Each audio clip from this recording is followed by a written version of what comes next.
aqui do Programa de Pós-Graduação em Cultura, também da UNEB, professora Margarete da Silva Pereira, professora do ProURB, da UFRJ, e a professora Fabiana Dutra Brito, daqui do PPG Dança, da Faculdade de Dança, da UFBA. Teremos a honra de ter como debatedores a pós-doutoranda do Laboratório Urbano, Janaína Bechler, Alessia De Biasi, que está aqui, que é lá do Laboratório de Antropologia e Arquitetura do Paris Avilete, está aqui em missão Capa Sprint, e a presença da professora Raquel Esteves Lima, do PPG de Literatura e Cultura, daqui da UFBA também. Antes da gente iniciar os ritos da mesa, só avisando que a gente está circulando uma segunda lista de presença, agora no turno da tarde, só para a gente manter controle para emissão de certificados. E se alguém ainda não pegou o caderninho de anotações, pode pegar ali no cantinho para anotar as coisas durante as conversas. Um outro aviso importante é que amanhã a terceira atividade será uma visita ao centro da cidade, ao centro histórico, guiada pelo professor Luiz Antônio de Souza, da UNEB, e coordenada por Igor Queiroz, que está aqui comigo. Então eu vou passar um pouquinho algumas informações importantes para a atividade. Eu volto a falar delas no final. Ela vai começar, o horário de encontro inicial é 8h30 da manhã, na parte de baixo do elevador Lacerda. Tudo bem? Então, professor, tudo bem? A gente vai dar início às 8h30 da manhã, lá na parte de baixo do elevador Lacerda, e vamos caminhar pelas ladeiras do Centro Histórico, com essa honra de ter o professor Luiz Antônio como guia, certo? À tarde nós voltamos para aqui, para a terceira e última mesa, que é Herdar o Futuro, Heranças do Futuro, e em seguida o encerramento com as relatorias e uma atividade aqui fora de confraternização, certo? Queria agradecer de novo a presença de todos vocês e uma ótima mesa agora à tarde. Eu vou chamar então para compor a mesa, e compondo a mesa aos poucos, porque a gente já vai apresentando. Primeiramente, chamar o professor Washington Drummond, que inclusive deu nome à mesa, foi ele que indicou esse nome. Vai ter que explicar?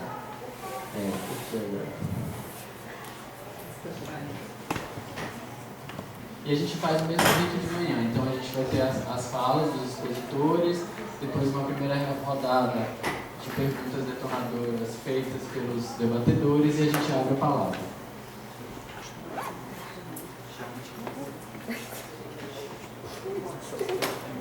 Faz parte.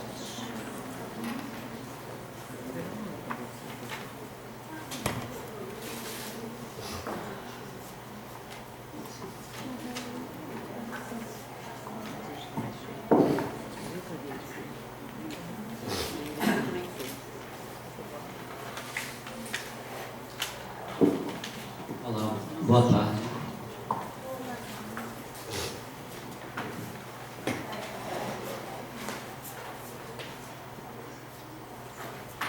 Obrigado, professor.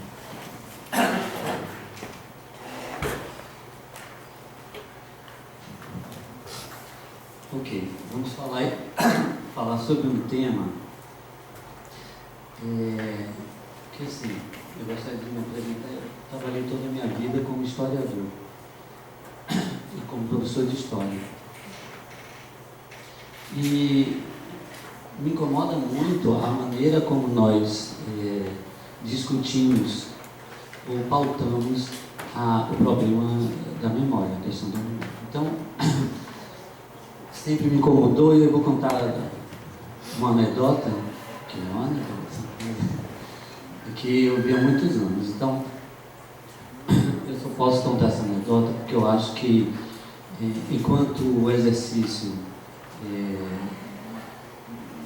do trabalho, o trabalho com a história, a historiografia, na sala de aula, orientando, produzindo textos, eu acho que o historiador trabalha contra a memória. Então é o meu ponto de partida. Embora se confundam, durante todo o tempo, esses dois conceitos, e não só no meu campo, como também em outros. E uma das coisas que eu falo com muita veemência é pautar essa incompatibilidade entre a memória e a história, né? Se der tempo, não vai dar tempo, eu falaria um pouco mais sobre isso. Mas tem uma questão que, e justamente por isso, tem uma questão que é muito pertinente e é um discurso muito forte, eu digo que é uma doxa institucional da universidade, mas também é um discurso de classe média, muito forte, é que o povo brasileiro não tem memória. Tá.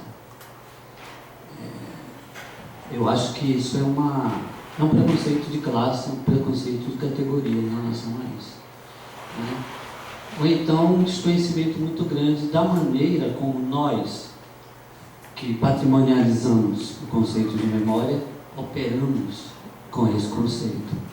E em relação também ao que nós herdamos de uma outra cultura, de uma cultura europeia e universitária, acadêmica, né? Que é justamente por isso que entra em confronto com esse enorme contingente de brasileiros, né? Então nós somos uma minoria, nós temos memória, eles não têm.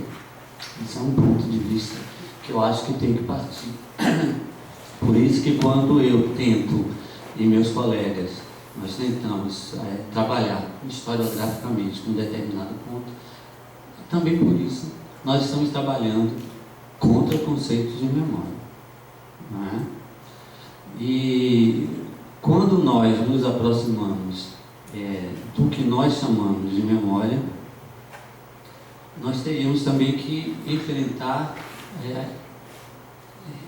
como nós manipulamos esse conceito, né? A partir de que outras tradições, quais os contatos literários, a psicanálise tem um peso enorme em relação a isso, né? E que, a meu ver, são bastante comuns ao nosso meio, né? Mas completamente alienígenas e violentos em relação a outras formas de vida e de encarar, né, o cotidiano das pessoas, totalmente estranho. Eu estou lembrando da anedota que você contou no último encontro.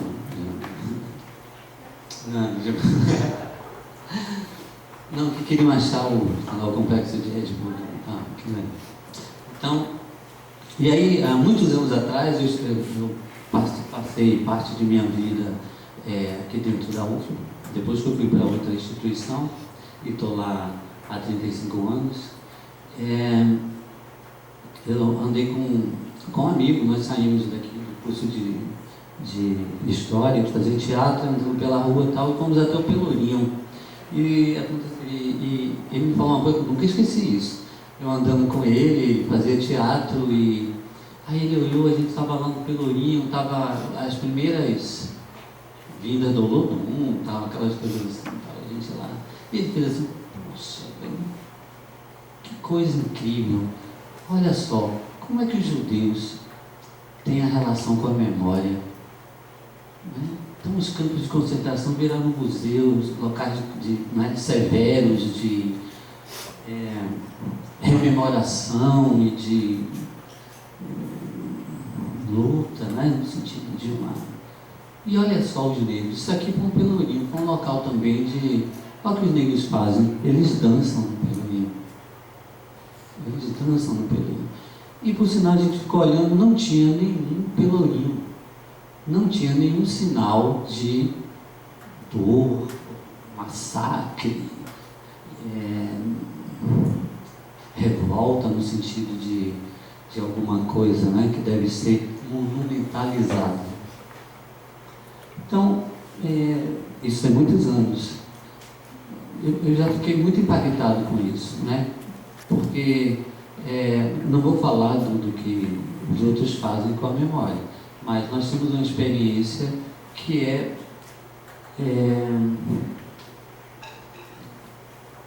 de uma atualização, talvez, ou de uma força de pensar o presente que coloca em xeque o conceito de memória que nós trabalhamos nas universidades ou na história. Não é? E é por isso, então, que essa frase é boba, mas ao mesmo tempo cruel, não é?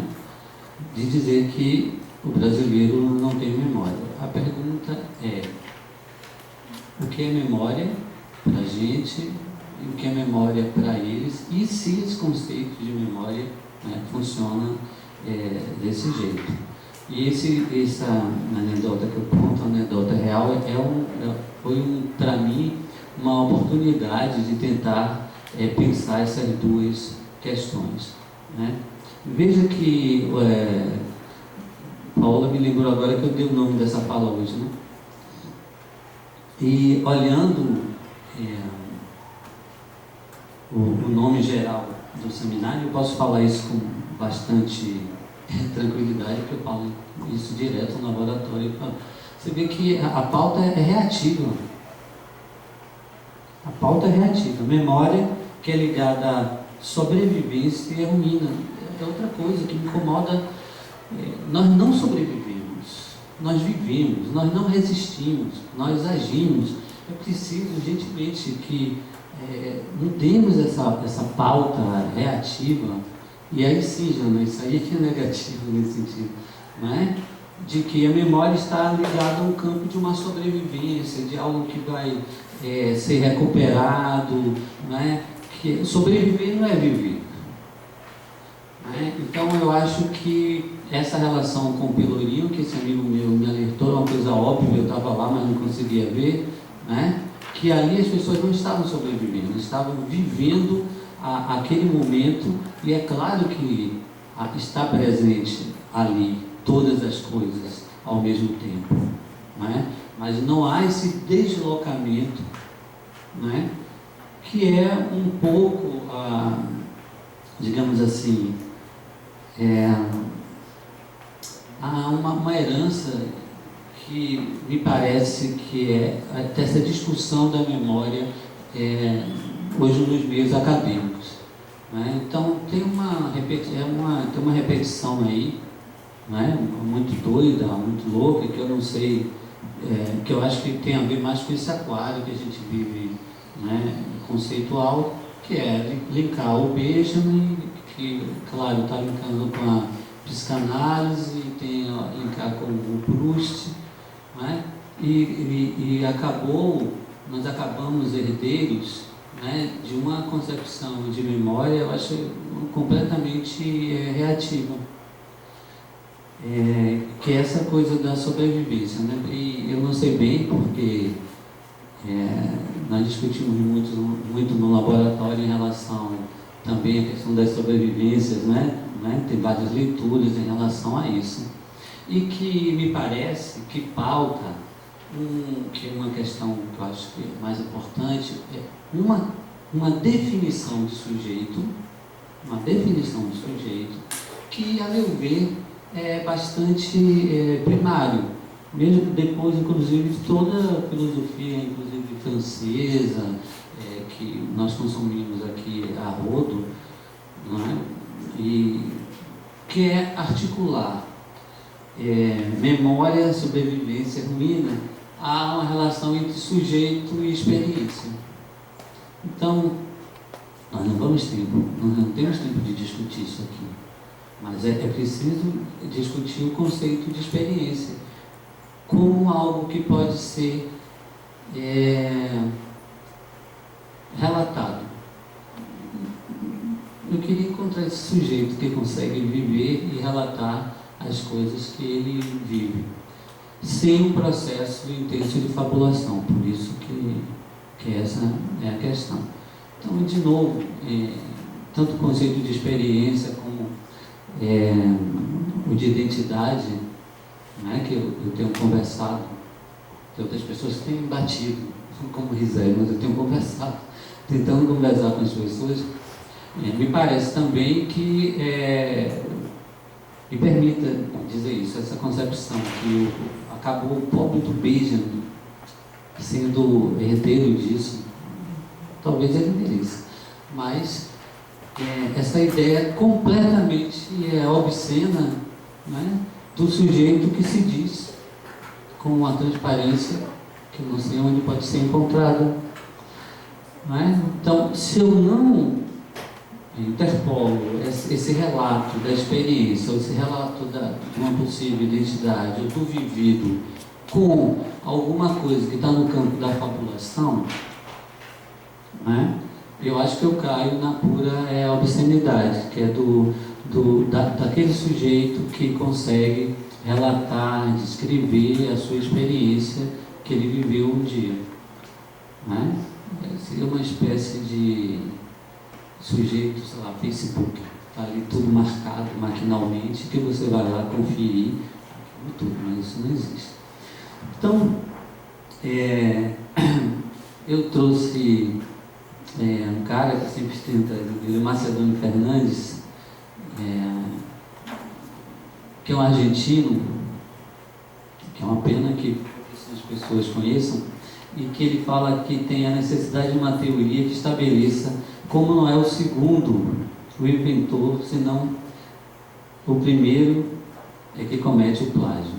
Né? E tem um texto também do Borges, que ele começa a falar sobre a memória, e que ele conta como o pai dele explicou a ele o que era a memória. Ele falou, olha, é como se tivesse uma moeda, e aí você mostra a primeira moeda, né? E aí você vai, se você for relatar, você vai relatar essa moeda. Mas depois, na verdade, diz a memória, quando você lembra a primeira vez, né, da segunda, você não vai lembrar do primeiro momento. Você vai lembrar, uma segunda moeda que ali está presente. E da terceira vez, e assim sucessivamente. E há sempre um processo de deslocamento. Quer dizer, você nunca volta, Santo Borges e Santo Macedônio Fernandes, você nunca volta à experiência originária, porque ela não existe. Você nunca volta à experiência do vivido, né?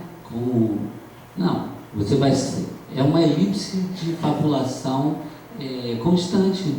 Né? A cada momento que você lembra, você modifica, e você vai lembrar de novo, você vai modificando. Né? Então, e o Macedônio Fernandes, ele inverte.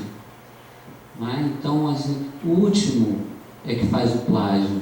Isso vai aparecer, tenho repetido isso também no texto do Borges, em relação ao Kafka, que cria seus precursores. Né? Nesse sentido, e aí para lembrar de novo daquelas pessoas dançando no Pelourinho, que vocês vão visitar amanhã, as ladeiras? Pois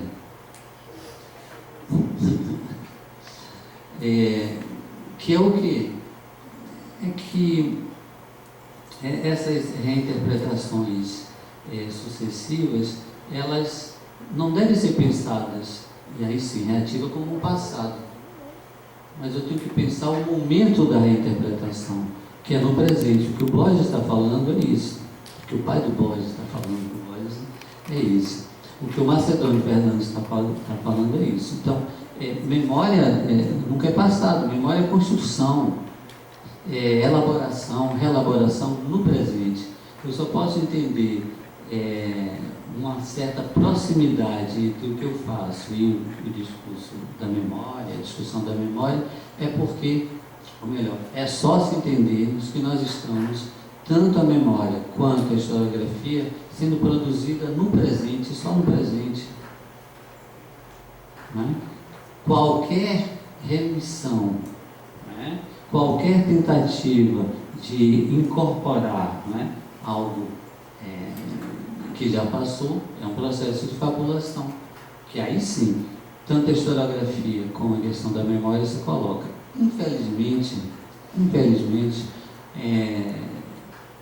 na maioria dos textos de história, dos colegas que trabalham, por exemplo, com a questão da memória e história oral, parece que a historiografia é artificial e a memória é essa luzinha que vem do passado e que redesenha de alguma maneira uma experiência de vida, uma identidade, algo que é original. Né? Infelizmente. E o que, na verdade, nós deveríamos encarar era como dois processos de fabulação. Não sei se eu consigo falar muito da memória, mas a historiografia não trabalha com memória, a gente trabalha com arquivo. É o arquivo que nós trabalhamos. E os arquivos, eles vão trabalhar contra a memória. Não é? Então, não sei se você fala muito sobre isso que a gente fala que é memória, mas os arquivos eu tenho certeza que falam contra. E é muito interessante nas bancas, ou mesmo na orientação, quando os meninos querem desdizer a memória. É muito, e como eles vão cortando, né, porque eles trabalham com história oral, faz aquele conjunto de... Depois eles vão cortando para justificar o que os arquivos estão afirmando. E aí, tive anedotas muito interessantes. Quando o menino que trabalhou em Santo Antônio de Jesus, né, aquelas moças que trabalham, senhoras que trabalham com charutos, com as folhas, enrolando e tal. E o discurso que as mulheres faziam era de muita alegria de terem aquele trabalho naquele local, porque elas saíam de casa, estavam lá e tal. E todas as memórias que vinham, né, era extremamente positiva, apesar de ser um trabalho extremamente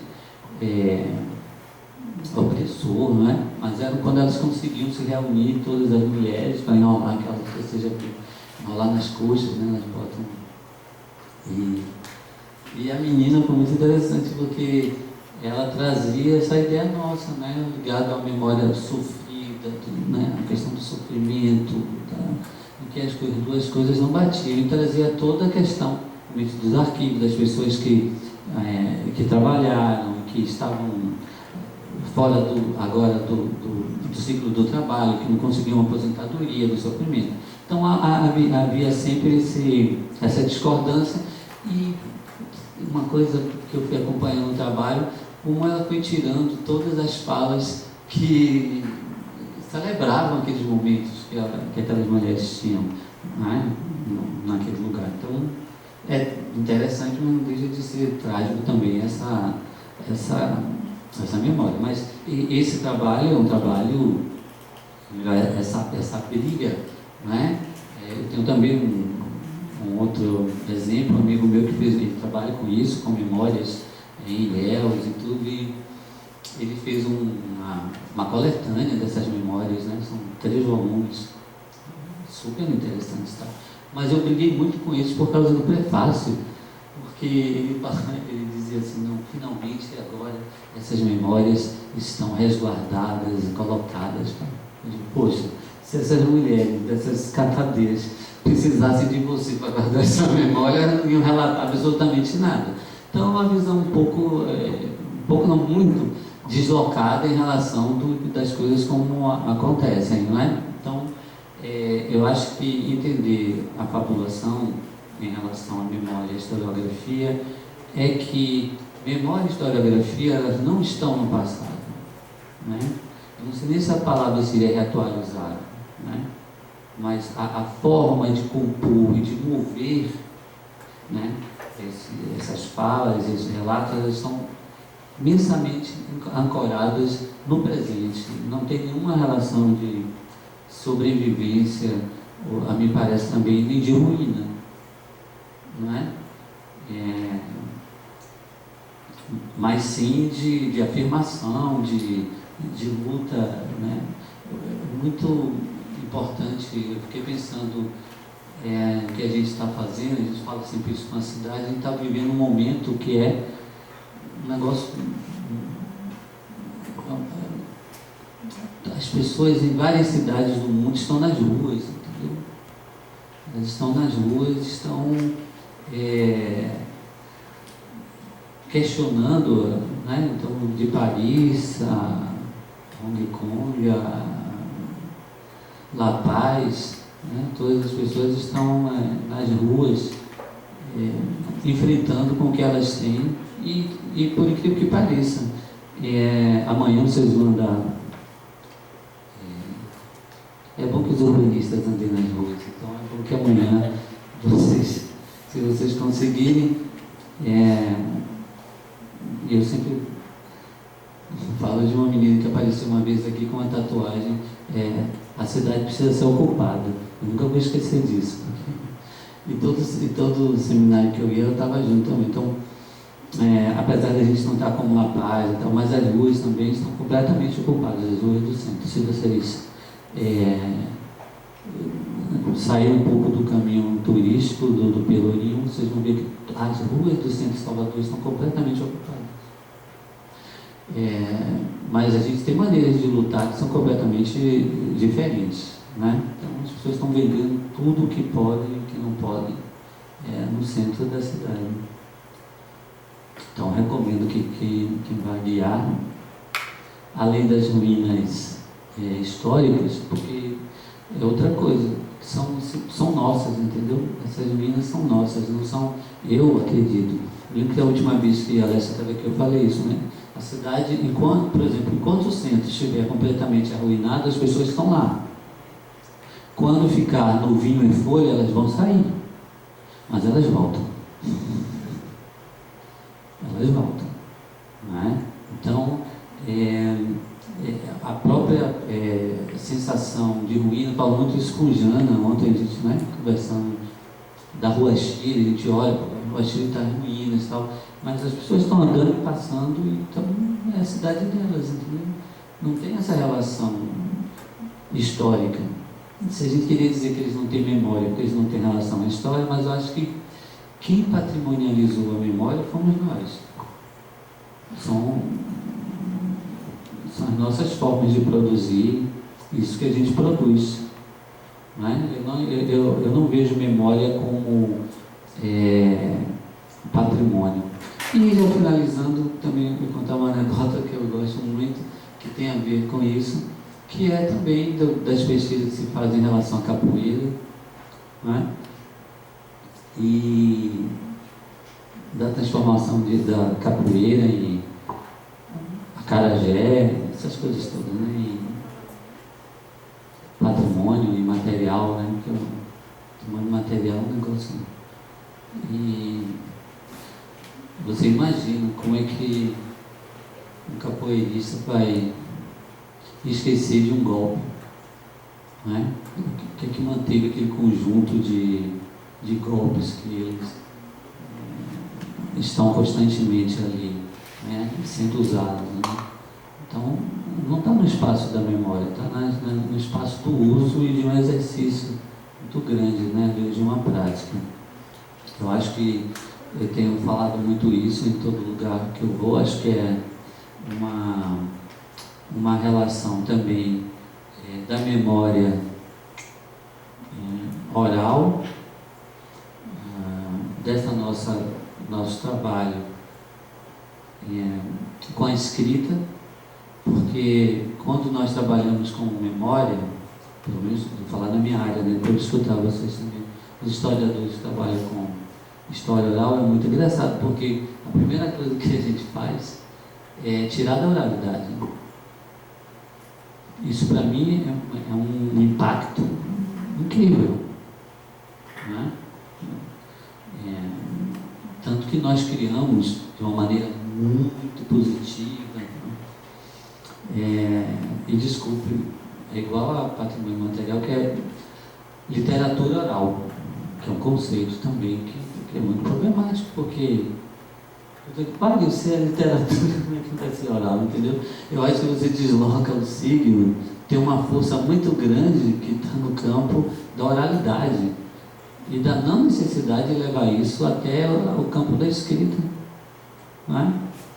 E no meu programa de pós-graduação existe pessoas que eu respeito muito, mas eu sempre provoco em relação a isso, porque se você tira da oralidade, você está trazendo para alguma outra coisa que as pessoas não querem nem saber, entendeu? Porque elas vão continuar relatando. E na história oral, a gente sempre faz isso. A gente grava tudo e depois transforma em texto e coloca. Eu acho que são dois registros completamente diferentes. Eu tento buscar alguma resposta, algum caminho, mas eu acho que tem a ver um pouco com essa coisa da prática. Não é? Eu acho que tem a ver, quer dizer, se formos falar da memória que tem esse fluxo, né? Esse fluxo que está ali no presente e que está alinhada a alguma coisa que é do campo da fabulação, e essa outra coisa que é nossa, entendeu? Talvez em outros países isso esteja